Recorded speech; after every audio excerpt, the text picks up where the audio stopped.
What's up, guys, and welcome to the channel. And today's GOAT deck profile is going to be on Archfiend. Nice Fiend Archetype, which I think can, kind of pull its own in GOAT format. This is also the deck that I played against Christian in format Frontier as well, too, in one of our GOAT episodes.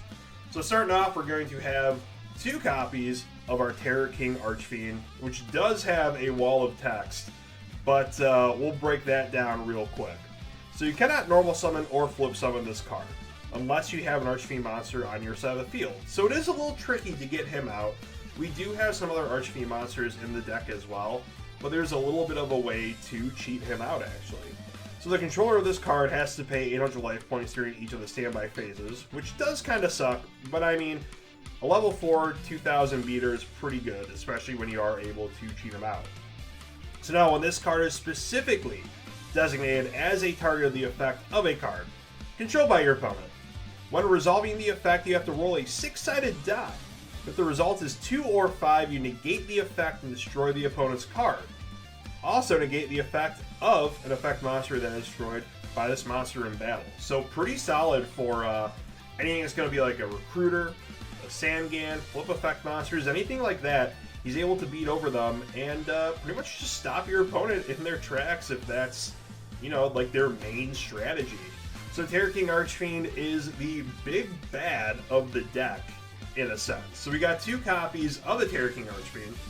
Next up, we got 2 copies of the Infernal Queen Archfiend, the misses to the king. So now, with this girl, the controller of this card has to pay 500 life points during each of the standby phases. Unfortunately, that is a thing with most effect, I think pretty much all effect Archfiend monsters, actually. But not only that, when it's specifically designated as the target of an effect of a card controlled by your opponent, when resolving the effect, you roll a die once again. If the result is 2 or 5, you negate the effect and destroy the card. So they do have built-in protection, which is pretty good. It just has to specifically target them. So it does kind of complicate things. But I mean, hey, you do get to negate it and destroy it, so it's pretty solid. If you got something like a Blackluster Soldier that's going against you. But as long as this card remains face up on the field during each standby phase, increase the attack of one Archfiend monster by 1,000 points. So that's pretty solid. This thing can become a 1900 pretty quick. Your king can become 3000 pretty quick, and so on and so forth.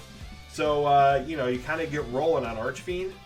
They are a threat, actually.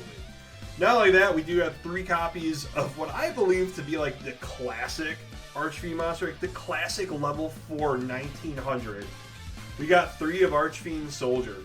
Now, when this guy came out, at least within my circle of friends, he was revolutionary.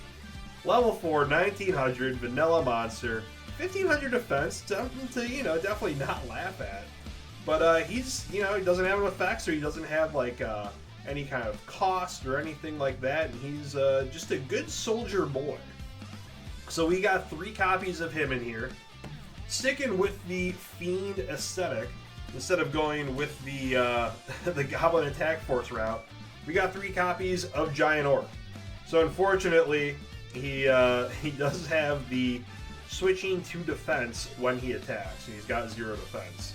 But he's got 2200 attack, so it's definitely not something to laugh at. Next up, since we have so many Fiends in this deck, we are running 1 copy of Dark Necrofear as well, too. Definitely a classic Fiend monster, I think a staple for pretty much any Fiend deck, realistically.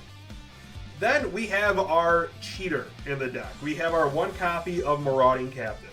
So now when he's summoned, you're able to special summon a level 4 or lower monster from your hand. And what is Terror King Archfiend but a level 4? So solid to just cheat him out, and then your opponent's just screwed. Now you got your big bad out, and you got your Marauding Captain who's protecting the other warrior monsters that we have in this deck. So very solid way to cheat out our king. Next up, we have a few other warriors in here. We have our Exile Force, obviously good for just removal, but hey, you can cheat it out with Marauding Captain being a level 4. We got our DD Assailant. We have our DD Warrior Lady. We have our Breaker as well. All solid level 4s. Tribe Infecting Virus and Sangan as well too. So kind of your basic spread of monsters after our initial feeds. Going into the spells, we of course have our Trinity, Pot of Greed, Charity, and Delinquent Duo. Since we do have a pretty good package of Warrior, and we want to see Marauding Captain so soon, we got 2 copies of Reinforcement of the Army. We have our 1 Mystical Space Typhoon, our Heavy Storm. We have 2 copies of Nobleman of Crossout, 2 copies of Smashing Ground. We have our Snatch Steal, and our Premature Burial as well too, to round out the spell cards. Going into the traps, we got our 2 copies of Sakuretsu Armor. We have 2 copies of Dust Tornado. My mistake. A 3rd copy of Dust Tornado, so we got 3, able to kind of blow away the back row.